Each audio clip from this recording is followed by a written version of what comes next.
Hello student, मैं doctor Bharat Kumar. हम लोग पढ़ रहे हैं मानव भूगोल और मानव भूगोल में हमारा टॉपिक चल रहा है परिवहन व संचार। परिवहन के अंतर्गत हम लोगों ने अब तक स्थल परिवहन के अंतर्गत सड़क मार्ग और रेल मार्ग को कंप्लीट कर लिया है। इसके अलावा हम लोगों ने जल परिवहन को कंप्लीट कर लिया है, हम लोगों ने वायु परिवहन को कंप्लीट कर लिया है और हम लोगों ने पाइपलाइन को कंप्लीट कर लिया है। और आज हमारा लास्ट है संचार।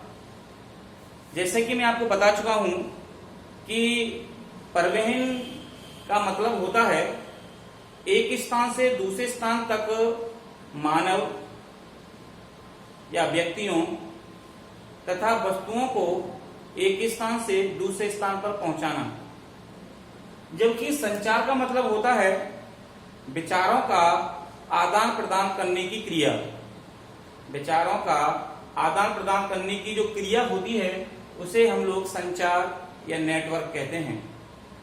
संचार के अंतर्गत हम लोग बात करेंगे तो प्राचीन समय में संचार के इतने अच्छे साधन नहीं थे, क्योंकि प्राचीन समय में अगर हम लोग देखेंगे तो परंपरागत रूप से एक स्थान से दूसरे स्थान पर विचारों को भेजने के लिए पत्र का, जानवरों का, पंछियों का या किन्हीं अन्य संकेतों का प्रयोग किया जाता था।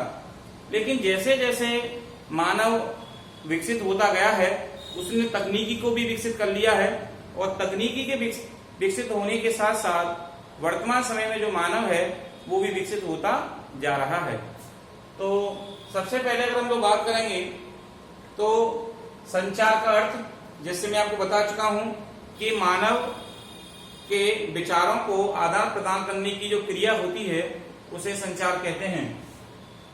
1990 के दशक से इंटरनेट का प्रयोग बढ़ा है, या हम ये कह सकते हैं कि 1990 के दशक से मानव ने इंटरनेट का प्रयोग करना सीखा है।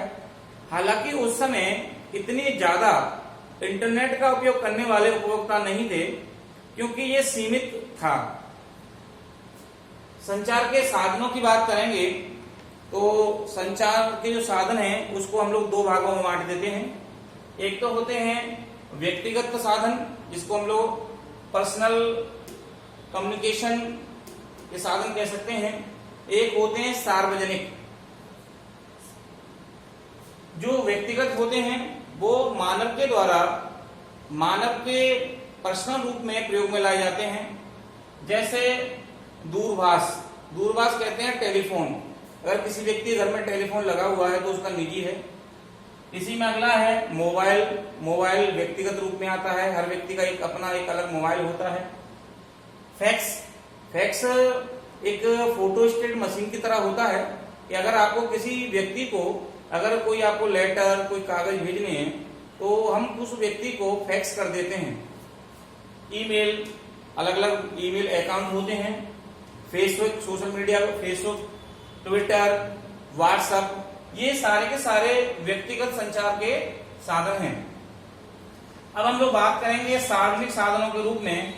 तो इसमें अगर हम लोग देखें तो ऐसे साधन जिसका हर व्यक्ति एक सार्वजनिक रूप में प्रयोग कर सकता है। इसमें टीवी, रेडियो, सिनेमा, जीपीएस, उपग्रह, संचार, पत्रिकाएं, समाचार पत्र इत्यादि वे होते हैं जो कि सार्वजनिक रूप में मानव इसका प्रयोग करता है। यहाँ पे टीवी और रेडियो दोनों में थोड़ा सा हम अंतर समझ लें कि टीवी एक ऐसा साधन है जो कि मानव को श्रव्य और दृश्य यानी ऑडियो और वीडियो दोनों प्रोवाइड कराता है टीवी, जबकि रेडियो केवल ऑडियो यानी कि श्रव्य ही केवल हमें प्रोवाइड कराता है। यानी रेडियो में हम कोई चीज सुन सकते हैं, देख नहीं सकते हैं, जबकि टीवी, सिनेमाघर ये ऑडियो वीडियो दोनों का उदाहरण कहे जाते हैं। अब हम लोग बात करेंगे सैटेलाइट के बारे में। सैटेलाइट कम्युनिकेशन, उपग्रह संचार। उपग्रह सैटेलाइट क्या होते हैं? तो मैं आपको बता दूं कि सैटेलाइट वे होते हैं जो कि पृथ्वी के ऊपर स्पेस में ये सैटेलाइट छोड़े जाते हैं और ये सैटेलाइट के माध्यम से पृथ्वी पर जो सिग्नल भेजे जाते हैं ये सैटेलाइट पृथ्वी के ऊपर 8000 किलोमीटर, 2000 किलोमीटर और 3800 किलोमीटर की ऊंचाई में अलग अलग कक्षाओं में स्थापित किए जाते हैं। ये सैटेलाइट वे कृत्रिम उपग्रह होते हैं जो कि यहाँ पर रेडियो, टीवी या जीपीएस, जीआईएस इन सब को सिग्नल प्रोवाइड कराते हैं। तो उपग्रह का जो होते हैं वो काफी महत्वपूर्ण माने जाते हैं और ये उपग्रह देखा जाए तो यहाँ से ये सिग्नल के रूप में सैटेलाइट से प्राप्त करते हैं। तो सबसे पहले हम उपग्रह की बात करेंगे तो 1970 में यूएसए और रसिया यानी कि संयुक्त राज्य अमेरिका और रूस ने सबसे पहले 1970 में सैटेलाइट को स्पेस में छोड़ा था। इसके बाद में भारत में भी आर्यभट्ट और भास्कर नाम के सैटेलाइट 19 अप्रैल 1979 को सैटेलाइट अंतरिक्ष में छोड़े गए थे, जो कि रूस के सहयोग से छोड़े गए थे। तो ये सैटेलाइट जो होते हैं ये रेडियो, टीवी या अन्य किसी साधन को चलाने के लिए या मोबाइल के जो सिग्नल आते हैं वो इस सैटेलाइट के माध्यम से ही आते हैं। तो इनको चलाने के लिए ये सैटेलाइट छोड़े जाते हैं। अब हम लोग बात करते हैं साइबर स्पेस इंटरनेट के बारे में। साइबर स्पेस जो कि WWW वर्ल्ड वाइड वेब यानी एक ऐसा समूह जो कि पूरे देश को या पूरे देश के संचारों को WWW के माध्यम से जोड़ता है।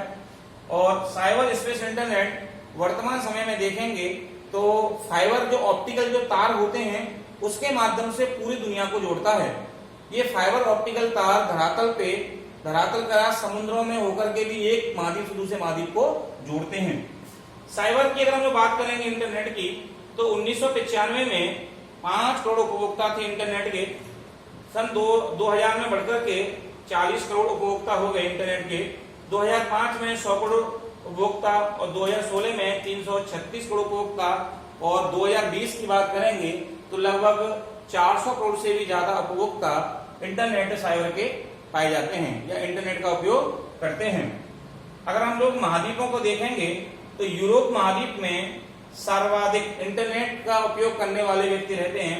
यहाँ 49.6% इंटरनेट का उपयोग किया जाता है। भाई नंबर 2 पे उत्तर अमेरिका या यूएसए में 16.9% के लगभग इंटरनेट का प्रयोग करते हैं। तो वहीं अगर हम लोग एशिया की बात करेंगे तो एशिया में भी 10.70% के लगभग व्यक्ति इंटरनेट का उपयोग करते हैं। तो ये रहा आज का हमारा टॉपिक संचार या नेटवर्क जो कि परिवहन के साथ जुड़ा हुआ है। और इसके बाद में हम लोग कल एक नया टॉपिक लेकर के कल हाजिर होंगे जिसका नाम होगा इंटरनेशनल ट्रेड, अंतरराष्ट्रीय व्यापार। Thank you.